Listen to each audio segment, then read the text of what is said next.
Hello and welcome back to a new episode of Minecraft Survival. You see, I'm currently in the industrial district and yeah, a lot of things have changed here. I made a lot of progress between episodes. So to start things off, there is a new iron farm. The huge iron farm master Grustus Kronas made this, my brother. So big thank you to him. It's a really efficient iron farm. Produces a ton of iron. We can check out the collection site in a second. I made the tree farm here. Same design as in my base. I just wanted to build it here because I don't want it at my base because it kind of ruins the landscape there. And then we have the creeper farm from last episode. Also, Grustus started of making some super smelters here. I think they're not quite finished, so I have to wait a little bit.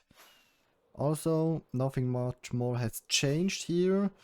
There is a cactus farm modification that I've made. I did some redstone.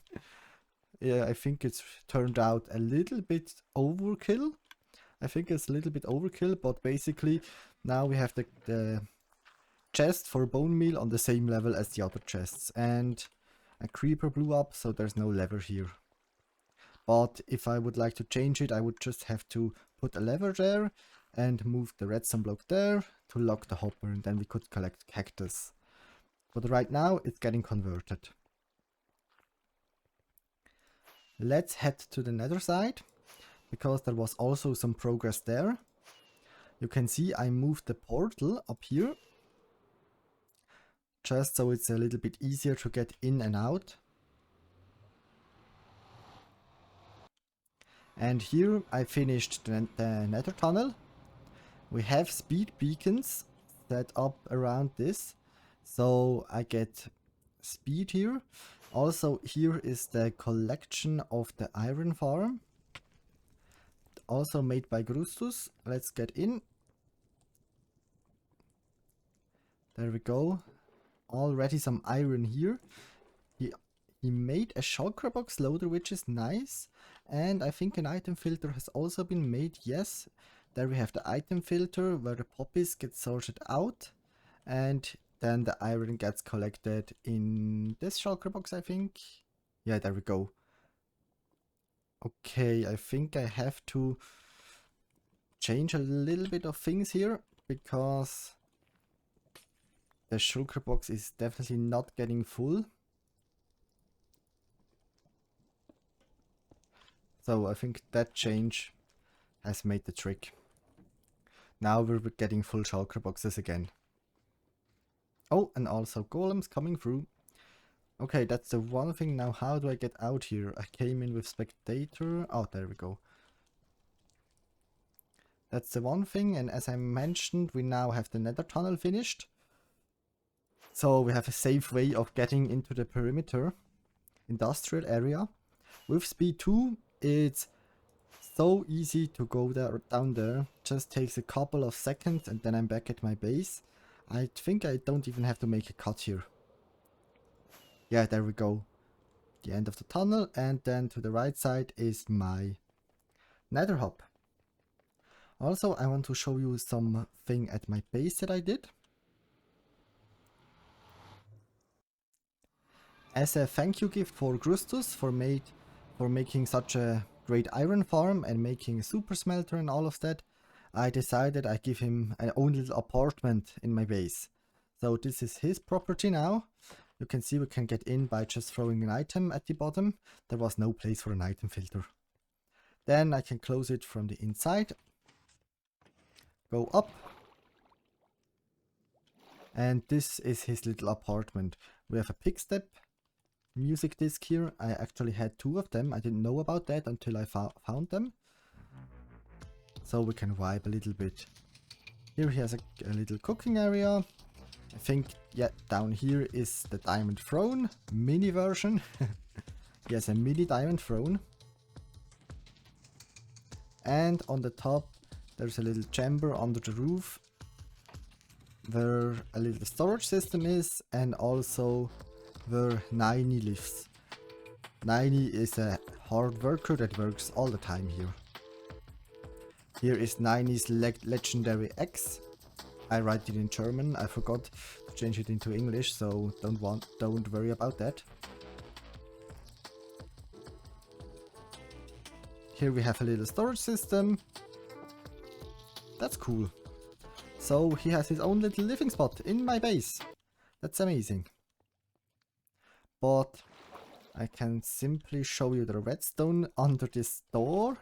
I'm actually quite proud of me to fit in such a piston door in such limited space. Look, this is all the space that I had, because down there is my front hull.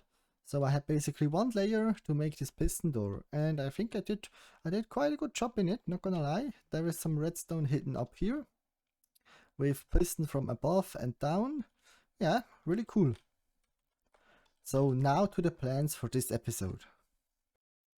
As you might remember from a previous episode, I started by terraforming this whole area into grass blocks because I didn't like the terracotta quite as much, but I have to say it doesn't look as I expected. But I have a solution slash idea for this. So for that, what I mean by that is, you know, the 1.17 has been basically split up into two halves, but we will still get one part of the update in summer, which is not too far away. And in the summer update, I think there will be moss introduced, the moss block. And I was thinking, is it possible to change this all into moss? Would that look better? So to test it out, let's hop into a little snapshot world. Okay, I'm currently in a new snapshot, in the newest snapshot, and now you can see what I mean. In the new version of Minecraft 1.17, you will be able to turn stone and I think other blocks like grass and this into moss by taking a moss block and just bone meal this.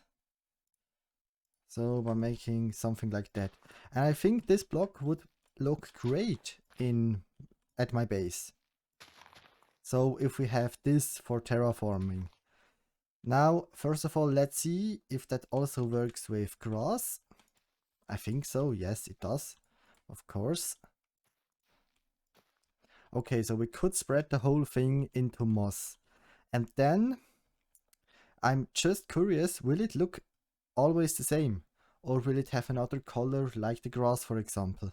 So for that we will make /locate biome Minecraft Badlands. Okay, let's teleport there.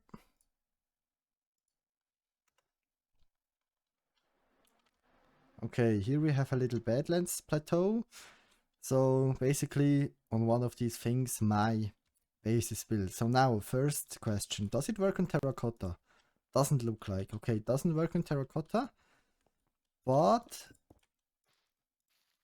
now I can't see any difference between the other biome. The grass looks different, but the moss doesn't, which is nice. So you see, this moss would look definitely better. So I think with terraforming I will have to wait until the first half of the 1.17 drops. I don't want to update the world in snapshots. I think you can't do it. You can't do that now. That looks great. That will look great. Also the edges are mossy then, so that would look even better. So let's get back into survival. Okay, so with this in mind, we won't reset the world in summer. We will just play in this world until the update with the terrain generation drops, where the terrain generation is changed with the caves. But for now, I don't see any point of resetting the world, because it basically is the same as in the previous versions. What I want to do now is check out one more thing that I saw in a video. One moment. There we go, I found the swamp biome. So the trick that I want to show you is from a German YouTuber, Sparko Phoenix. he showed the trick in a video and I want to test it out. So basically it's a method where you can calculate where diamond ore is generating. And for that you just have to go into the swamp and then go to one clay patch like this. And then you have to go to the middle block and face into positive set coordinates, and then you can show the chunks and go 7 blocks forward. So 1, 2, 3, 4, 5, 6, 7. So that would be this block. And then you can basically just dig down, and sometimes there's diamond ore beneath that. It's a pretty reliable method, but it doesn't work on all seeds. On some seeds it works, but on others it didn't. So I just want to check out if it works for my seed. So that's what we're doing now. We're just digging straight down.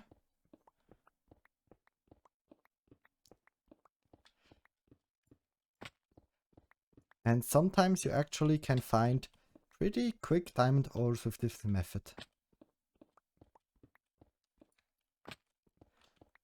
Okay, Y20.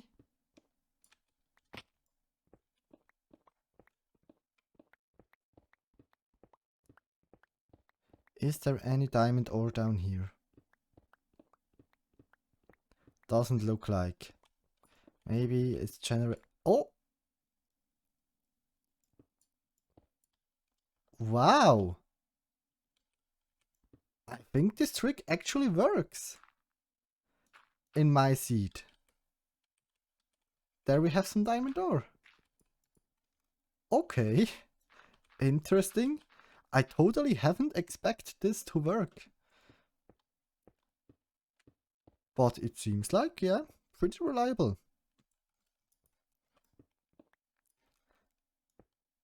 Okay, this changes a lot. Technically, I could farm infinite diamonds with that, because I can just calculate where diamond ores are generating. By the way, this is really working. I haven't checked it out first. You can try it by yourself. It works. Great. Okay, maybe it was just luck. Let's try it again. Okay, we did this clay patch here. So let's try this. This is a bigger clay patch, so this would be the middle. Then positive set 1, 2, 3. And then you have to go to the other edge of the chunk because it's a chunk border. 4, 5, okay, 4, 5, 6, 7. This would be the 7th block. Let's dig down here. And let's see if that works. I will just dig straight down. I have a totem.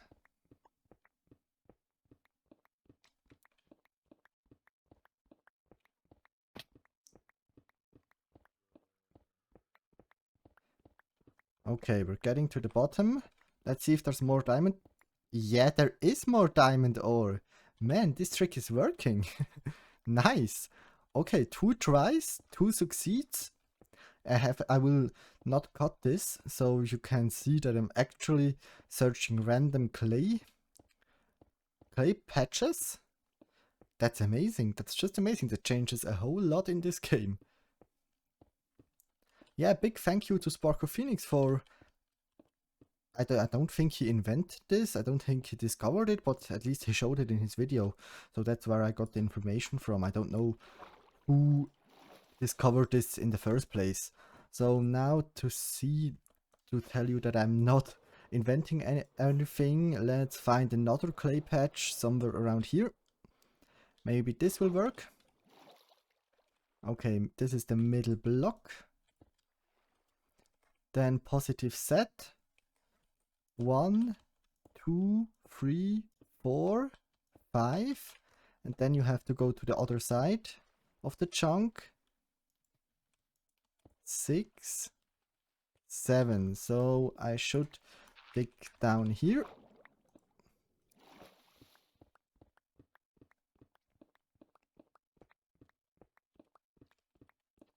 Now let's see if I can find another diamond ore vein here. Okay, there is some water coming.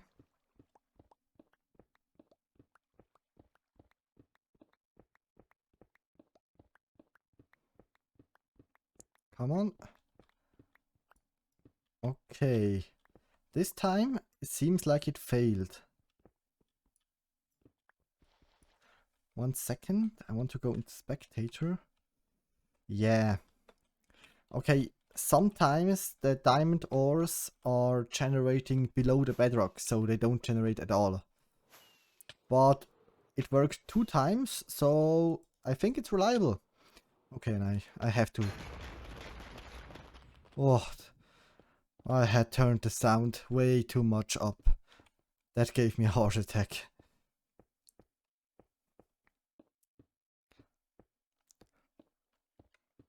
Okay, so it don't works all the time, but 2 times out of 3.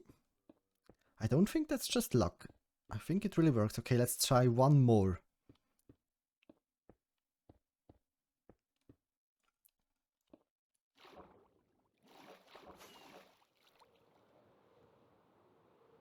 Okay, let's maybe go into this. I think he said the bigger the clay patch is, the more likely it is to find diamonds. I think that was it. Okay, this looks perfect. This is really big. Okay, this is the middle. And then positive set. 1, 2, 3, 4, 5, 6, 7. Let's dig down here.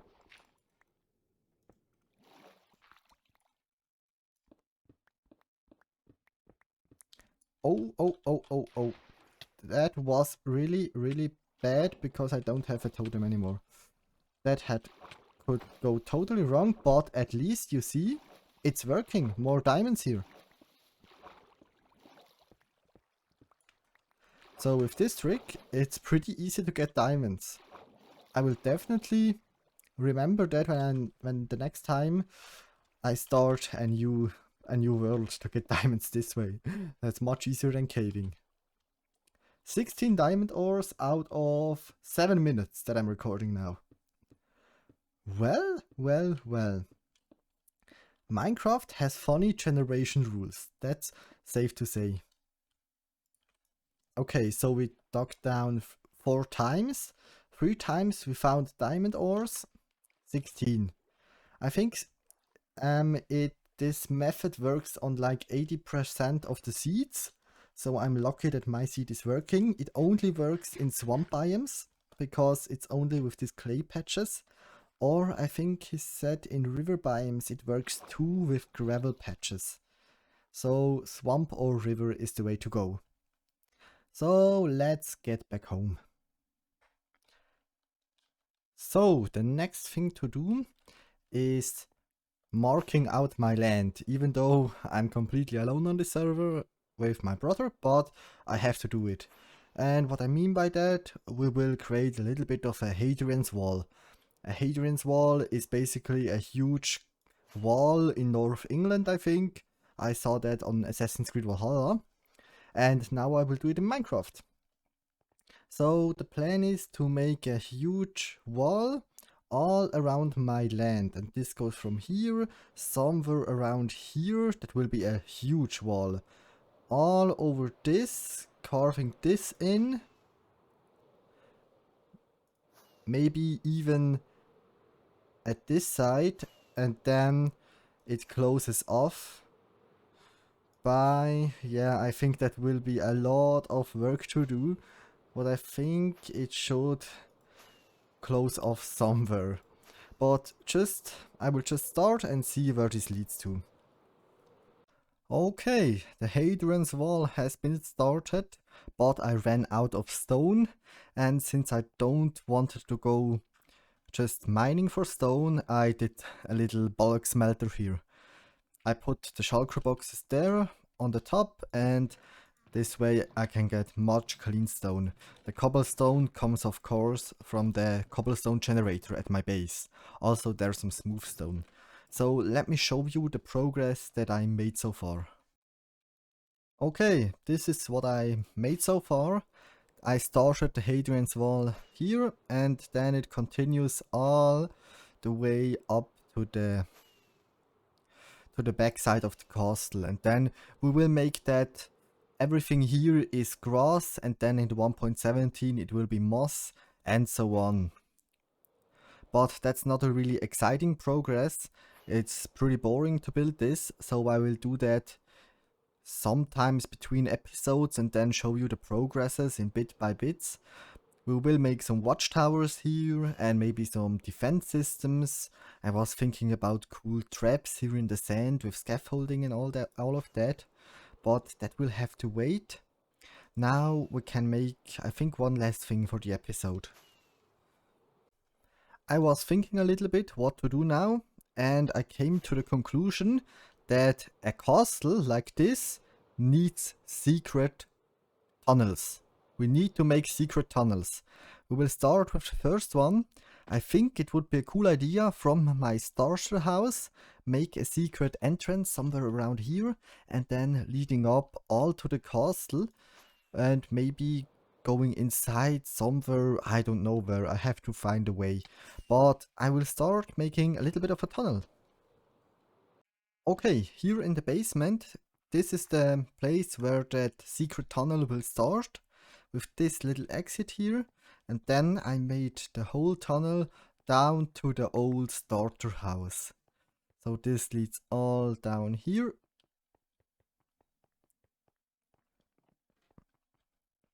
And here it goes up in the starter house. So this will be the first tunnel. Now I have to decorate it and make some redstone mechanism here to close and open it secretly. This will be the first secret tunnel that I make. I am planning on making new ones, especially when the Hadrian's Wall is finished. So then we can make much secret tunnels that leads from my base to the watchtowers, to the TNT cannons, to the traps and all of that. So now let me decorate the first tunnel.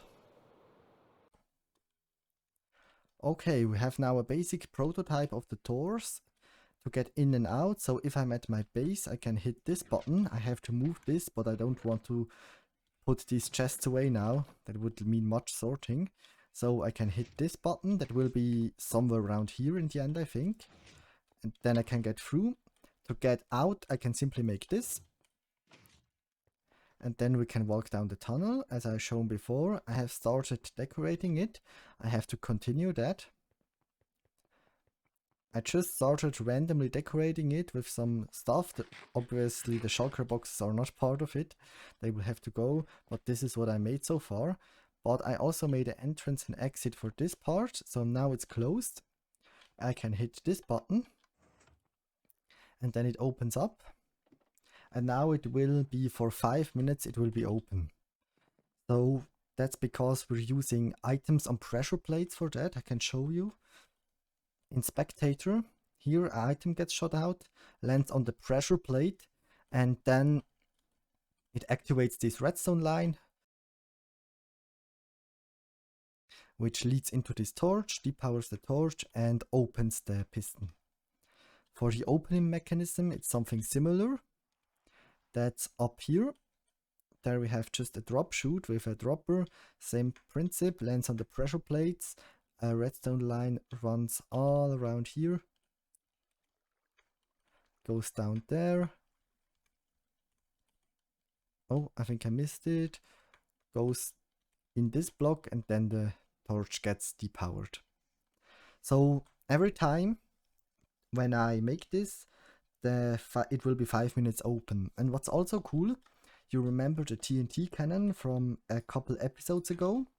The TNT cannon is a way of destroying this secret tunnel, or at least destroying the entrance, because usually, that's why there are so many holes here, the TNT lands somewhere around here, sometimes in the water, sometimes right beneath there, and if it does that, it will destroy this redstone line, and that means the entrance is blocked off. So in case I would get attacked by an army, I could just shoot the TNT cannon and it would automatically destroy the secret entrance.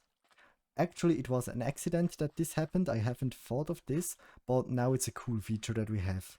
So now I have to decorate the whole tunnel. Okay, the tunnel is now finished. You see, nothing much to see here, just some regular stuff. And then on the top here, we have a crafting table with a button behind. So this is the one, I think. Yes, I can press this. And then a secret tunnel opens up. Tom, tom, tom. And through this secret tunnel, we get directly into the castle's basement, which I totally need to decorate. I need to decorate the basement, not the tunnel. That is done. We have a tunnel going all the way up to the castle. Let's walk it. I need to install a beacon somewhere to get speed in the whole tunnel. Because I think, yeah, there we go, the speed effect kicks in right here. Then we get into this nice little room. And here we can get out into the castle basement. By this button we can get in and go back to the entrance. Also I have a button at the entrance that opens it up. In the entrance there is the case that if you press the button there, the door will be open for 5 minutes. So now it's still open. After 5 minutes it will close automatically because of the items on the pressure plates. Okay, so in this episode we started the Hadrian's Wall.